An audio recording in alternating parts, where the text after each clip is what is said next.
Well, it's that time once again, everybody. Thank you for stopping by our little sliver of the internet. Mark the Movie Man here, and this is the final cut. And today we got a horror anthology on deck, one I've been trying to review for a while, and it is here, Realm of Shadows. Yes, Realm of Shadows. Most of these projects were brought to us by Jimmy Drain, and we get a story, a wraparound story of a group of witches who are looking for a specific blade that they can use to help to raise the Dark One.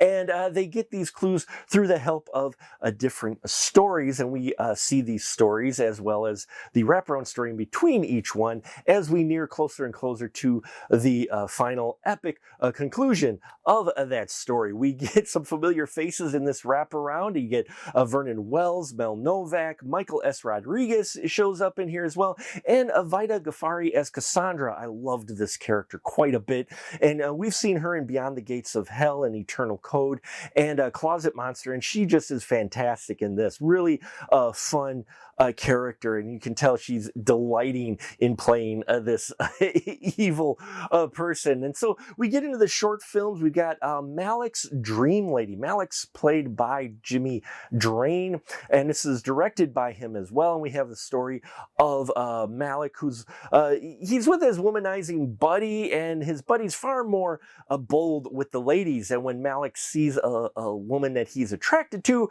well, he gets cold feet, but his buddy doesn't and decides to move in. Well, thanks to a substitute bartender who shows up, Malik suddenly finds that with just a little bit of hair, he could possibly have this woman want him and be with him. And well, we all know how these stories go out, where you be careful what you ask for. And I loved how this played out, the dynamic, the fact that they chose limited locations, the performance by everyone involved in here was great. And yeah, I really liked it and thought it was a great opening. But like many of these stories in here, these are more supernatural, almost like Twilight Zone meets Tales from the Crypt in a way, to where they're not all like gory or monsters or anything. They're more kind of this atmospheric and situational horror. So then we get Hike, a guy who is drifting between seeing his lady and not, and he's going on this hike, and we get to see flashbacks, or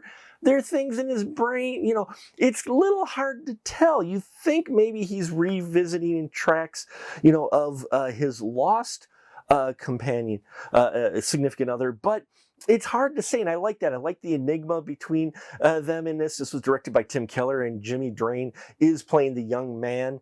And yeah, I liked it. I liked it, the mystery behind it. And again, nothing too like, ooh, scary, but it does have a bit of a supernatural element to it. Then Abashed is a Christian couple gets a book of hexes, and this one has no dialogue, and I thought they did really well with conveying everything that they needed to do in this story.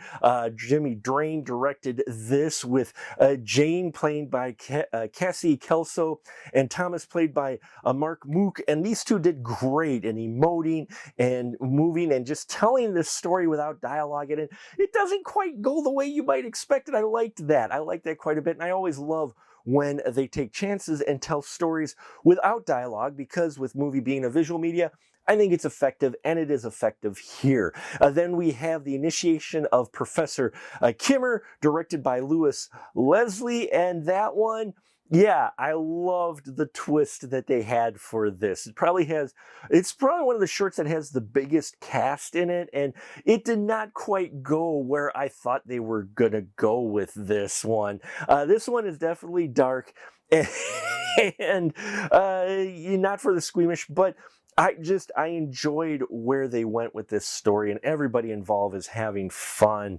And then Cadaver, based on true events. This one's directed by Jimmy Drain, where we have Jodie Lynn Thomas playing Peggy. We have Caustic Psychedelic playing John, and Amanda Reese playing Necro. And yeah, This one also, a very interesting story for sure. It fits in with the rest of them, and I don't want to give too much away on that one, but I really enjoyed, like all of these, as you could tell, I enjoyed each one of these in their own way, though they were surprising with how maybe not so aggressive they were with some of the horror. Meeting Michael was interesting. It's almost like a family story directed by Brian McCulley, and here we have a child who says he sees an imaginary friend named Michael, and the parents are like, what? And some strange things happen in the house, but yeah, this one really, you've got to watch all the way through and just stick with it, because I liked where it ended up.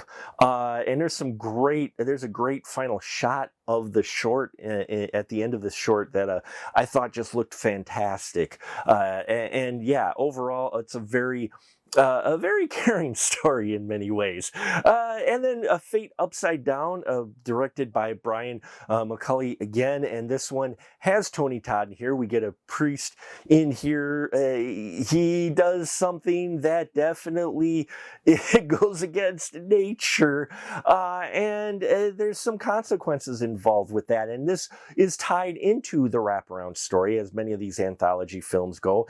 And Tony Todd, always great to see him. I love seeing him and his performance in here, and it just always elevates things quite a bit, though this one jumps a little bit more in like timeline and such. So while you're watching it, it almost felt like there might have been some bits missing. It felt almost like it jumped ahead in the story in some parts, like there's some parts cut out.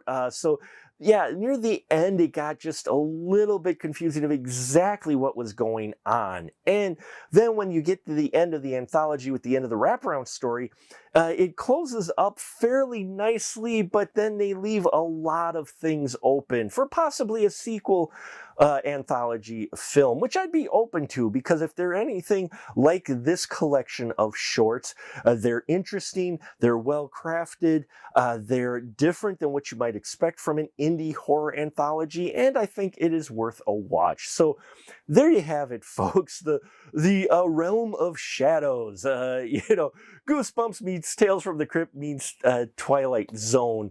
A mixed bag of shorts, but all well done. As long as you can go in accepting the smaller budget indie aesthetic, I think you can have a lot of fun here. So thank you so much for watching. Please check out our Patreon if you haven't already. Like, subscribe, and have your friends come and subscribe too. We're trying to get to 3,000 subscribers or more before the end of 2024, and we can only do that with your help. So I thank you very much, and until next time, remember, keep that ticket stub.